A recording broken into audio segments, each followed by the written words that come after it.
Get down! Get on the fucking ground right now! Why? Hey! Hey! Lay down right now! Lay down. Hey! Lay down right fucking now.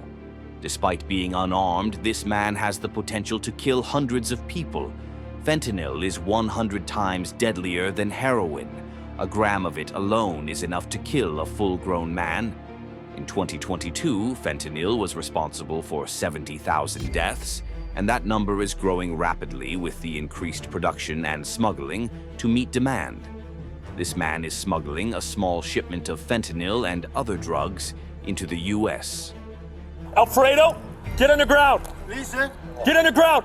Don't! Hey! Hey! Don't fucking do it! Hey!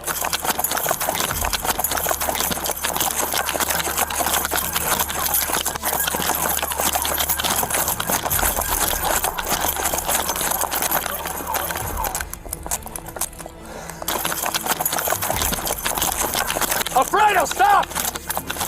Alfredo!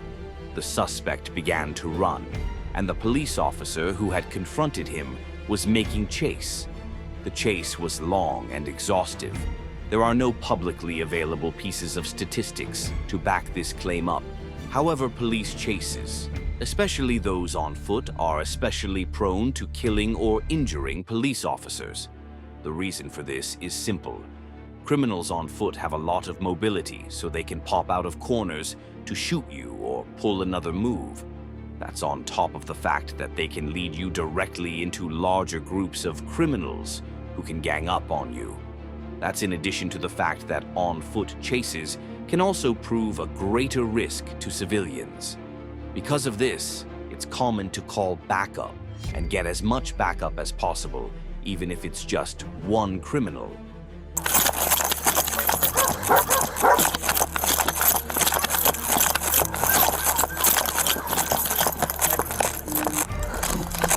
Hey!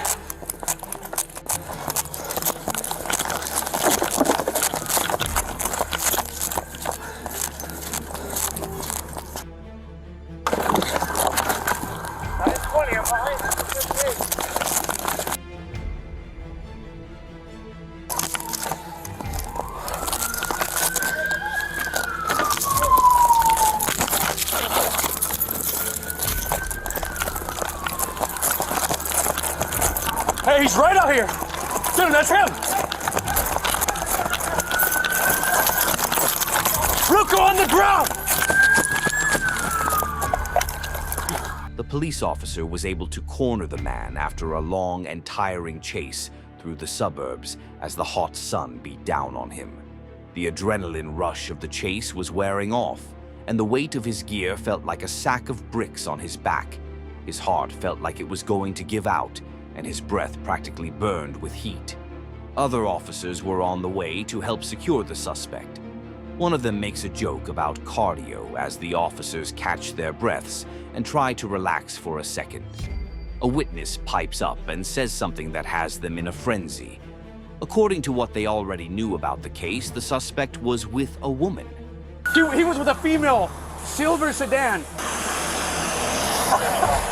He was with a female silver sedan.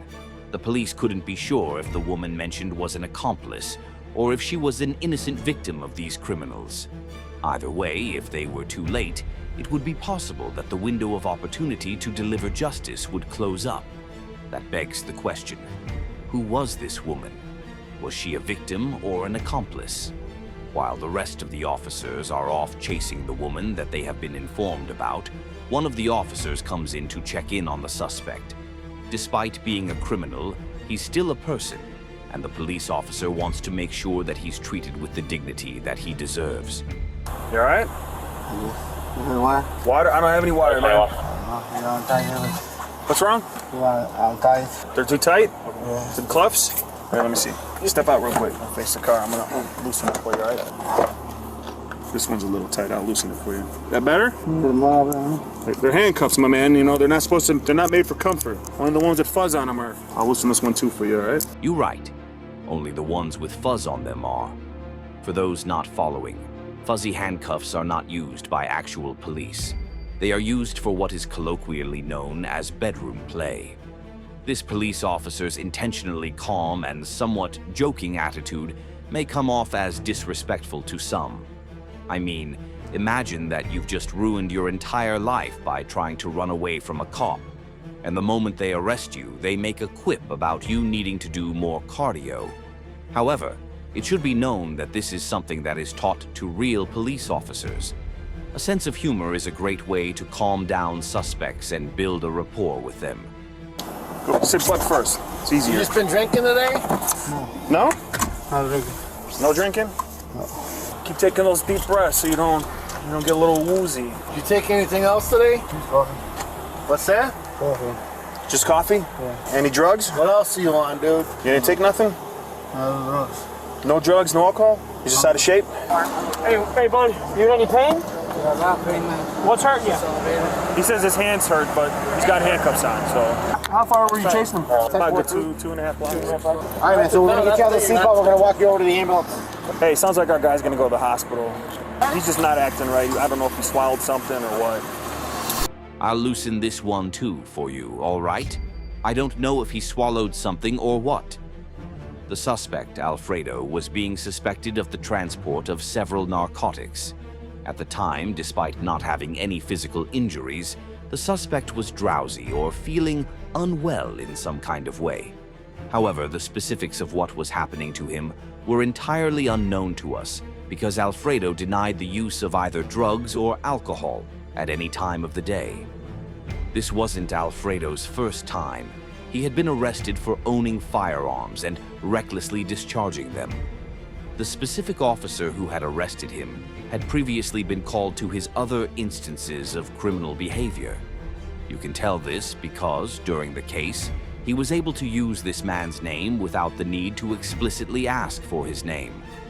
The woman mentioned in the footage was later found and taken into custody after a short search by police, who pulled aside any women or vehicles that would have fit any pre-existing descriptions that they had received. However, who this woman was and what she was doing was not publicly disclosed, or rather that information is redacted. The suspect had multiple drugs in his car at the time of arrest. They were believed to have crystal methamphetamines, heroin, and fentanyl testing strips. The rapport that the officer had built with the suspect would come to help the case in the long run, because when taken into questioning, the suspect was more than willing to disclose his intentions with the drugs and weapons he had in his car. Alfredo confessed that all the drugs and weapons that he had were there so that he could sell them to criminals and those who would want to acquire these things illegally.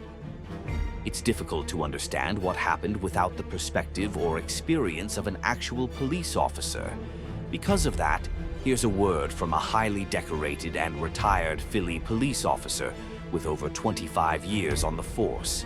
Now, saying that respect for police has dwindled over the years, it's obviously an understatement, because when you're experiencing the disrespect in real time as a police officer, it's frustrating, dangerous, and it can have lasting effects on every officer in and out of uniform. Now, this may sound like the start of a good book, but I do remember being bright-eyed and eager to hit the streets when I graduated the police academy. But as I settled into my new career, reality began to hit me, and that was the realization that many people do not trust or respect the police. But when you realize that, it usually makes you more dedicated to becoming the best cop that you can be. So today we have some tense cases, guys, and we start off with an officer stopping a male on the highway who's possibly wanted by the DEA. And this officer does immediately call out the male by name, which lets us know that he is familiar with this male. Now, the officer does have him at gunpoint, which is warranted because the male is not obeying commands, and then he turns his body, causing his left hand to be out of view of the officer. And this is usually when the suspects are thinking about what they're going to do next. And many cops have seen this. It's that fight or flight behavior. And I have been here because you know it's coming, but you cannot control it. You just have to remain alert. And just like that, now the officer is in a foot pursuit. And I gotta tell you, I got flashbacks from just watching this, because the officer is running with probably 20 pounds of equipment on, trying to catch this guy. And yes, it's exciting, but it's also dangerous, because these suspects do have the element of surprise on their side. But thank goodness his backup showed up quick and they got him into custody, because the longer this officer was dealing with this situation solo, the more chances of him getting injured or worse. But this is the type of officer I loved working with. He took control of the situation and he was quick on his feet. Now, our second case out of Key West is also pure adrenaline right from the start. Now, saying that respect for police has dwindled over the year, he took control and was quick on his feet.